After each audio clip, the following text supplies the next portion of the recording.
and I didn't really think of anything about upgrades, but now I realize. And I think I'm expanding now, top left, but it's kind of really too late for that, to be honest. We have an engagement going on at my base, and pretty honest, they're picking off the spawn corruptors. I could have canceled those, and I still have 2 spawning. I don't know.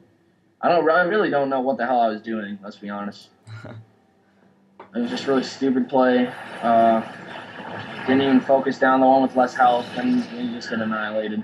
Yeah. And this might be where you tell me, oh, look, you have this base. Come on. So it's starting its trek, and it's going to land at that expo pretty close to red. But as we see, red is now moving out. They probably have been talking. Red is just, 52 minutes of this game has gone on long enough. It should have ended, about halfway through this. So if I were him, I would have tried to end it much sooner. But, I guess it was a good call to wait for all of his shields to regen, but did it really take, 15, 25 minutes? Yeah, it takes about 30 seconds, I believe, to start the regen. Well, no, even less than that. Let's say 10 seconds to start the regen process. So yeah, and again, I said this pylon was crucial to all of his gameplay because he would spawn his units in here, or I should say warp, and then they'd go trekking through here, and that's what destroyed all of this, the mains and everything up here. So yeah. And I redirected my base because Red had moved his troops there. I don't know if I saw that or not. Yeah, hey, and I just like to comment on something actually. Up where Maethurius's Overlord is at the very, very top, he still has a Vespene Geyser with still full gas, and the other one is totally, done. Yeah, I don't know. That guy was the one with 12 drones, so we can't really talk about much, but yeah. If you look on the production tab, I saw him making Greater Spire just a few seconds ago, and now he has that up, and as we can see, Brood Lords on the way. 3 Broodies. They're the like freaking awesome late game Zerg units that chuck down the Broodlings. Yes, the Broodlings. And if you didn't know, those are the things that pop out of Zerg buildings and pretty much just demolish surrounding units. Well, they don't demolish them. They do a decent amount of damage, so usually you want to micro units away from them if you can. And actually, here's a little tip for all of you Zerg lovers and all of you people who want to face a Zerg and really know how they think. One of the major, kind of, I would almost say, glitches about Broodlings are that they don't use air upgrades. They use ground upgrades. So a Broodlord's 3/3 upgrades are actually 3/3 ground upgrades. So, well, the Broodlord itself, I believe you can still get air armor for it, and that counts. But yeah, the Broodlings on the ground, if you have 3/3 ground upgrades, they count towards the Broodlings, not the Broodlords. So as we'll see, I don't know if he has any upgrades. No, he does not. Yeah, so we won't be able to see that in play, but if so, we could click on one of the ground Broodlings and see, it has 3/3 upgrades. So and actually, looking here, even there's a Broodling Strike as one of his attacks, and he uses that, it says it has 20 damage and a range of 9.5. So you almost could get ground and air upgrades, and really make those a force to be reckoned with. So, well, what do you mean? I'm talking about if you click on the Broodlord, there's Broodling Strike. So that could do 20 damage plus the Broodling doing their own damage. Because I think there's like an initial damage of 20 also for when they come flying down. Yeah, see, and there you see, defeat is imminent. You have, let's just take a look here. Oh, you have two more Zealots. Can I just note, where did all the Brood Wards go? I cannot find them anywhere on the map. Oh, they're where your Zealots got killed. Where's that? Oh, I see. Okay, yeah. They were hiding.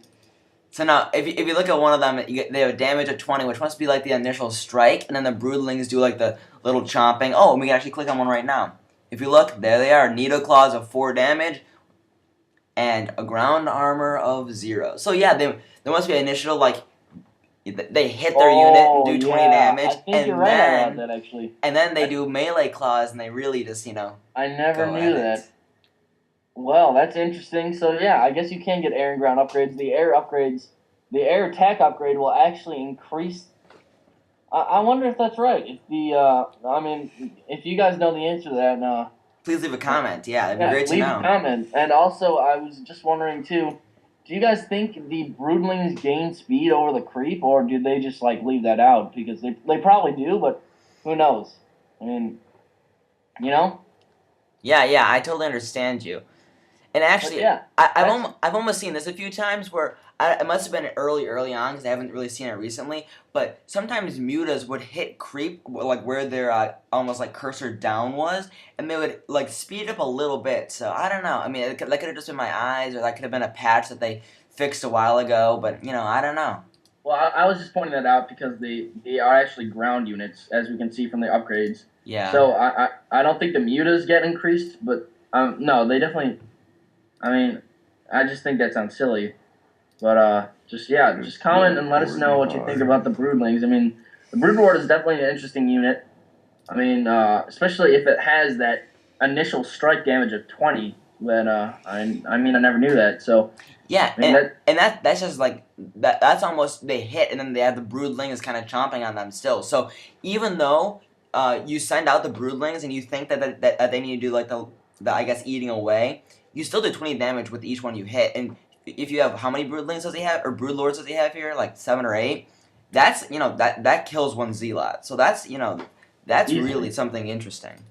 Easily. But yeah, the zealot only has it only has 150 health, including the shield. So, but also I feel like now the best upgrades to get for a broodlord, because that broodling strike does more damage than the actual broodlords itself. Even though the broodlords stay alive longer and their weapon speed is definitely faster, I feel like I would almost go for broodling armor. Yeah. So they're kind of like a tanking unit instead of really a damage dealing unit, and they can easily push armies back and split them apart. So I'd go for the broodling armor and then the actual broodlord's damage.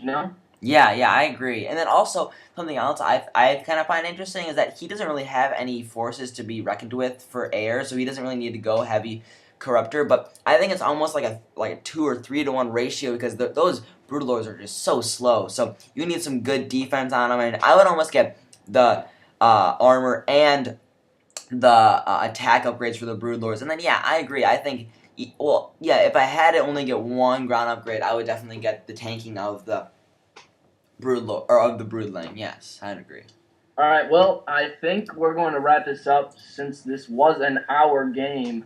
But this is our first video. We're gonna have a lot more to come. We're not only gonna be doing StarCraft commentaries or videos or montages or tutorials. We'll also be doing Black Ops, other things like that.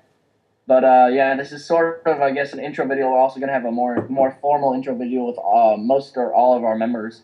But this is Mongo Pelotas. And Ted is bad here. Yeah, from Rename the Game. So I mean, if you could, it would really help us to subscribe and like this video, and just leave a comment. Constructive criticism is always welcomed, and answer those broodling questions and tell us what you think. Tell us what you want. I mean.